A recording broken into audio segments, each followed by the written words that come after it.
Hello, dear friend. You are watching the 2022 astrology prediction for people who have their sun or rising sign in Libra. In this video, you will learn how the most important astrology events will affect your sign and also how you can prepare for those changes. You are going to learn about Venus retrograde. This is very important because Venus is the ruler of your sign and it's actually happening at the very beginning of the year. We will also talk about Mars retrograde, which is how we end the year. This is about the last 2 months of the year. We will also talk about Mercury retrograde, which is kind of a usual thing, plus the ingression of the lunar nodes. That's something quite important because it can show us a new direction or a new door which can open for us. We will also discuss all of the interesting things that Jupiter is about to trigger because Jupiter will be quite active through the year. There will be a few ingressions back and forth, plus also a couple of interesting and also positive aspects. So Jupiter can be quite beneficial during 2022. You're also going to learn about Saturn and the outer planets and which of them and in which particular cases are really important for Libra and for you, of course. So before we dive deeper, I also want to invite you to join MarStars membership. This is our brand new astrology platform. You get amazing content, including pre-recorded courses. You can literally learn astrology with those courses, and also at least one live webinar a month, plus a Q&A session and a private community and many other amazing surprises. We have a free trial, so you are welcome to join us and see how you like it. More on that at the end of the video. Now, let's get started with one of the most important events for you during 2022. Venus, your ruler, being retrograde, happening actually at the end of 2021 and also continuing until the 29th of January. So basically the whole January, Venus will be retrograde in your 4th house. First of all, your ruler being retrograde means that overall things could be a little slower for you, or you may need to address some past issues, past situations. You may restart something from the past related to anything that is important to you. It could be a relationship, it could be a personal project. It could also be related to your home and family situation or anything that has to do with properties. Overall, this time is not so beneficial for starting something brand new. For example, purchasing a new home or relocating or starting a family or getting married. Those are not recommended when Venus is retrograde. But what you can do instead is focus on improvements and fixes. Repair something at home, fix something that has been broken for a while, or call a family member that you have had a conflict with, so now you solve the situation, or anything else which is also related to your emotions. It's a great time to work with those past emotions and process them and really recognize them. So generally a time for self-work, emotional work, and also healing. That's how we start, so the first month of the year. Now let's switch to the end of the year and specifically the last 2 months, November and December. This is the time when Mars will be retrograde, and it's kind of a big deal because it happens once in 2 years. So Mars being retrograde can also bring some kind of past situations and things that we need to reconsider.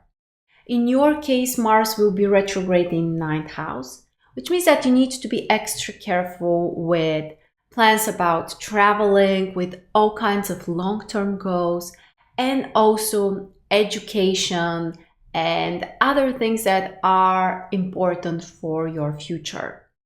You may feel like those things are slowing down a little bit, or there are situations that need to be resolved.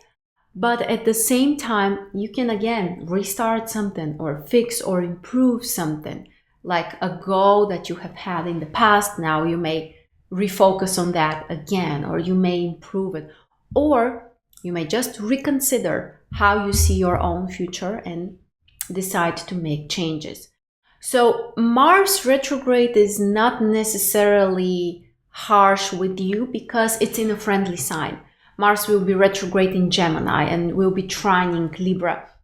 So this may feel actually more comfortable, and you may take more advantage of this period. And again, it's great for reassessing the past and making changes and some improvements. Next, we are going to talk about the lunar nodes. The lunar nodes are also changing signs. This happens once in 18 months. So again, quite a long-lasting position. After the 19th of January, the lunar nodes are moving to your 8th and 2nd house. And generally, those are the houses related to all of your resources, your energy, your money, your material belongings or belongings that are coming to you through other people, including inheritances. So those will be some really important things to focus on and also try to balance as much as you can.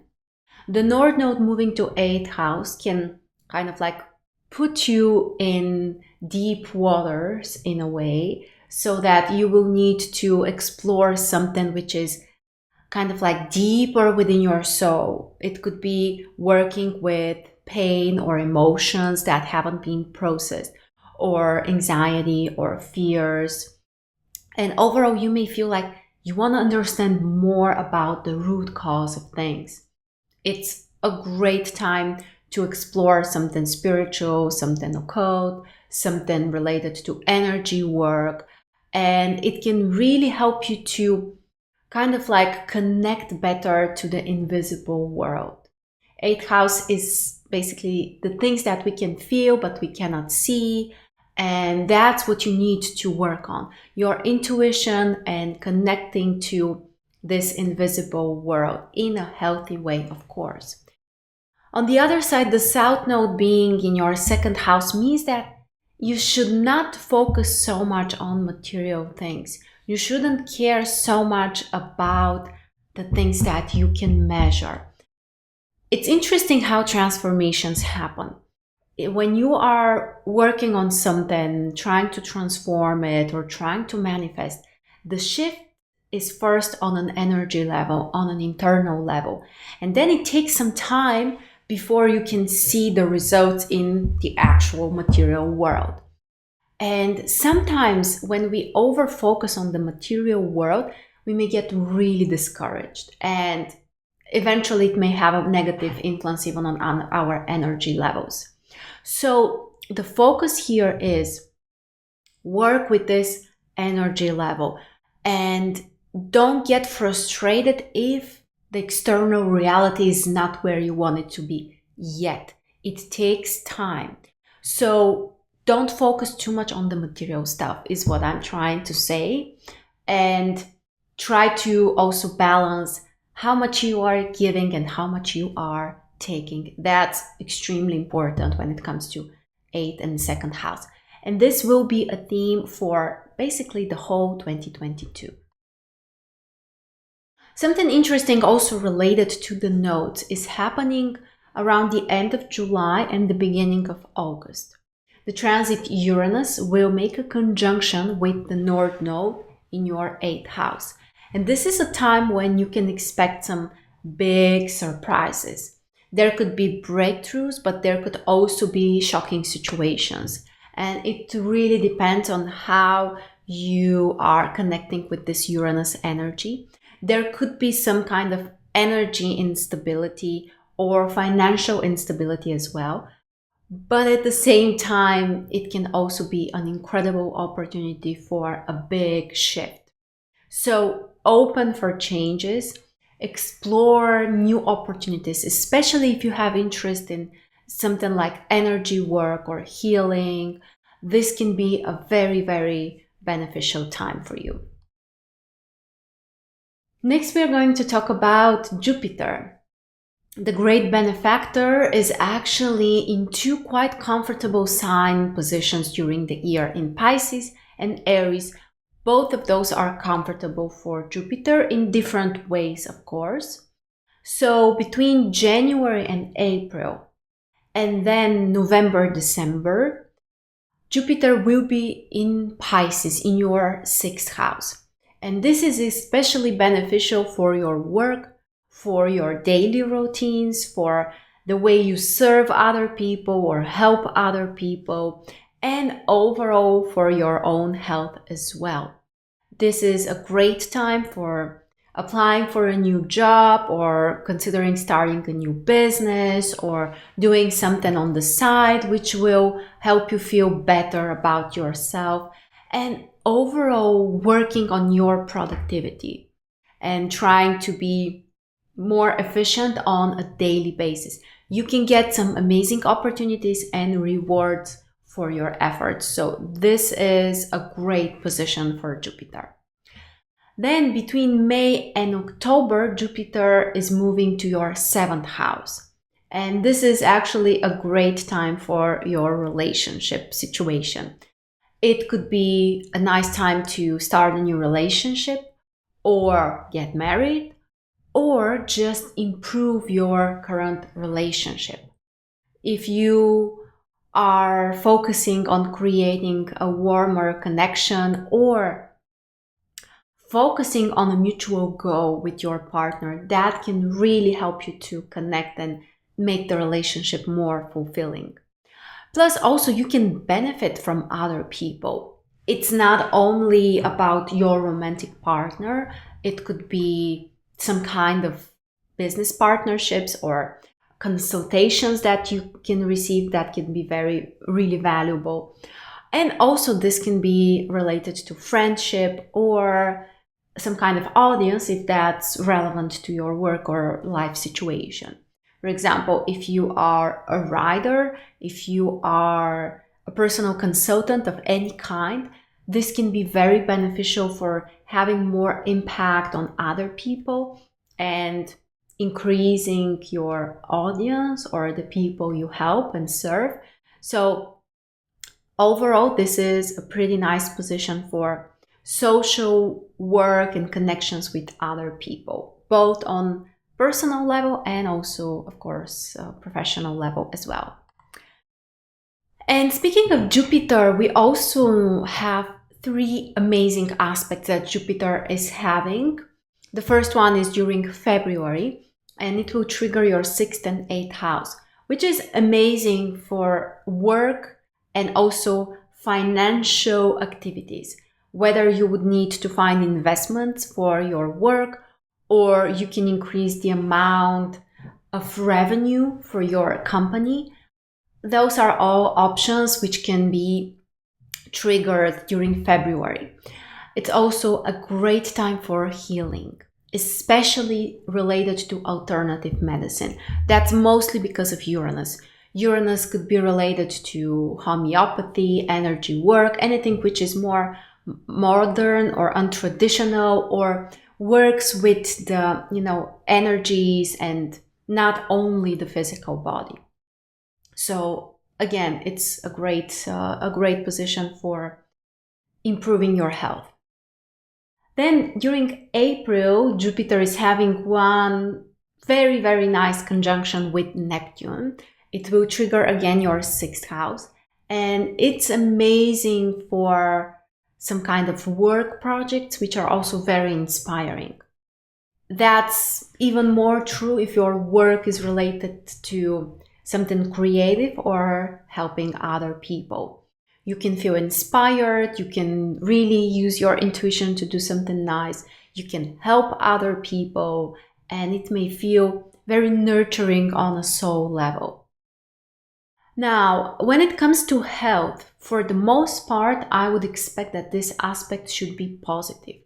But be mindful, and you need to check the status of Jupiter and Neptune in your chart and what else is happening, because sometimes this could trigger either some kind of immune reaction or something which is growing excessively. So you need to be mindful. Again, for the most part, I expect the aspect to be positive and beneficial, but you need to get more specific with your own chart, because sometimes it could be a little tricky. And finally, we have an aspect during May, which will trigger Jupiter in your 6th and Pluto in your 4th house. This is also very beneficial for doing things related to properties and work, perhaps working from your home, or doing something else which is beneficial both for your personal life and also for your daily routines and your schedule. Next, we will talk about the eclipses. What's important to know here is that eclipses are emphasizing the influence of the lunar nodes even more. And we have 4 of those during 2022. The first one is during April, then May, then October, and November. And again, the houses which are triggered in your case are 2nd and 8th house. So the April eclipse is triggering the North Node and your 8th house, which means that you can focus on something which is a future project or something that will help you to move forward.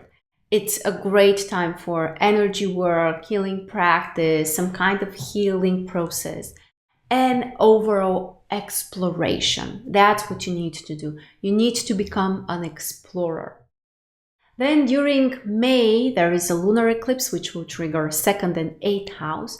And this is requiring more balance. So how much you give, how much you take.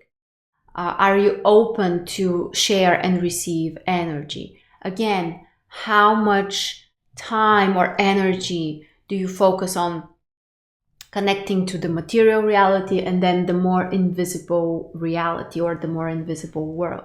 So again, finding the balance there. After that, during October, there is another this will be a solar eclipse, which will trigger the South Node in your 2nd house.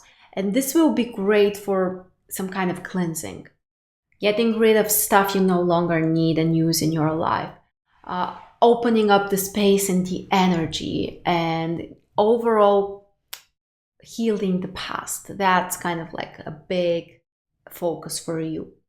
Then the last eclipse is during November, and again it will be a lunar eclipse triggering 8th and 2nd house. So it's still about finding the balance and changing things that need to be changed and really learning to navigate the energy better. That also includes finances as well. Next, we'll talk about Mercury retrograde. We have 3 full cycles of Mercury retrograde and 1 more, which is kind of beginning at the very end of the year. So the first cycle is during January and the beginning of February. It will trigger more your personal life areas: love, romance, kids, creativity, and then family, home, properties. Those are the areas you need to be more mindful about.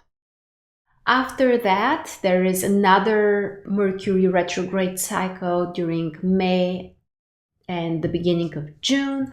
This will trigger more your long-term goals, your plans about the future. It could be related to plans about traveling or education, and also financial stuff and energy balance more towards the end of the cycle.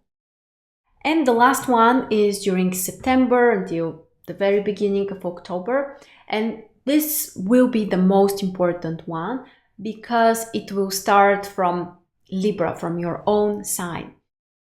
And you need to be more careful with all kinds of personal plans, all kinds of activities and things that you are doing on your own. You may reconsider or you may need to readjust to some kind of new perspective or new direction. And then towards the end of the cycle, you may work more with something internal, something past related, something more spiritually related. What I find really interesting is that also at the end of the year, so the 29th of December, Mercury is turning retrograde again in Capricorn. And this will be the very same position where the first Mercury retrograde cycle has ended. So it ends around the 20-something degree in Capricorn, around the beginning of February.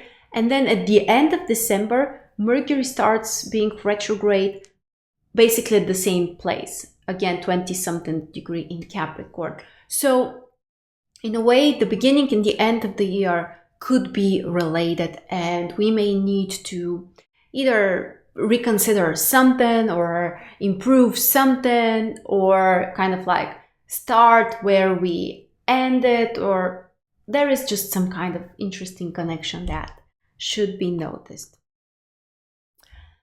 Next, we will talk about Saturn. Saturn is usually a planet we are a little bit scared or worried or just more concerned about. But the truth is that, first of all, Saturn has a good attitude towards Libra because Saturn is exalted in Libra. So overall, Libra is a sign which can handle pretty well with the Saturn energy overall. Plus, right now, Saturn is in Aquarius. So this is also a friendly sign. And there is just a positive connection. So overall, Saturn is your friend, especially during 2022, and can help you to be more organized, to be more practical and serious and responsible and all of that. Especially if your sun or rising sign is between the 12th and the 26th degree of Libra, plus minus 1-2 degrees. Saturn will have an actual trine aspect, so that's even more beneficial. And Saturn is also triggering your 5th house. So this is not necessarily easy, especially on an emotional level.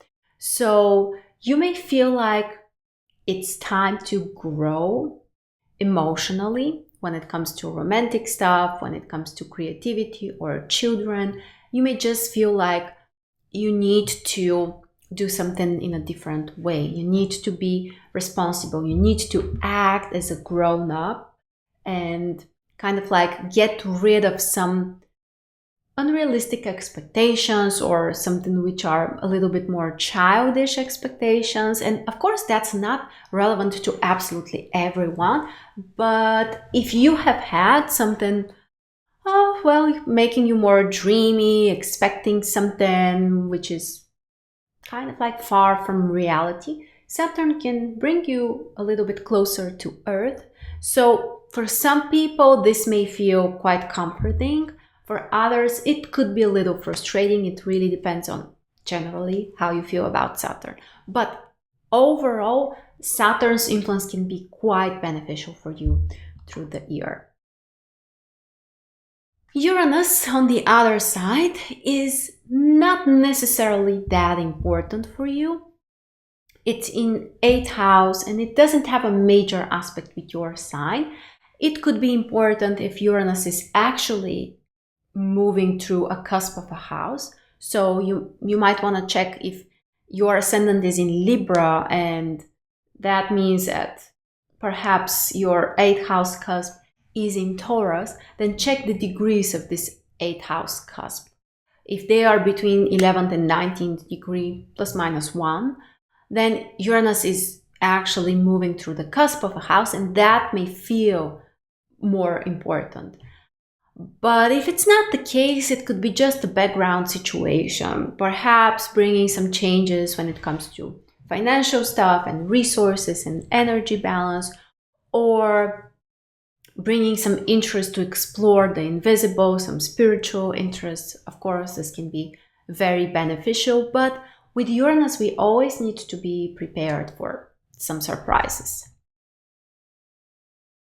Next, we'll talk about Neptune, which will be in your 6th house between 21st and 26th degree. There isn't a major aspect with your sign, so again, it may not be such a big deal unless Neptune is crossing the cusp of your 6th house. So make sure to check the degrees of this cusp. If that's happening, it's possible that there could be something confusing about your work, it could be about your health, and you may also need to connect more with your intuition and imagination. For people who are creatives or people who are helping professionals, this could be actually quite beneficial.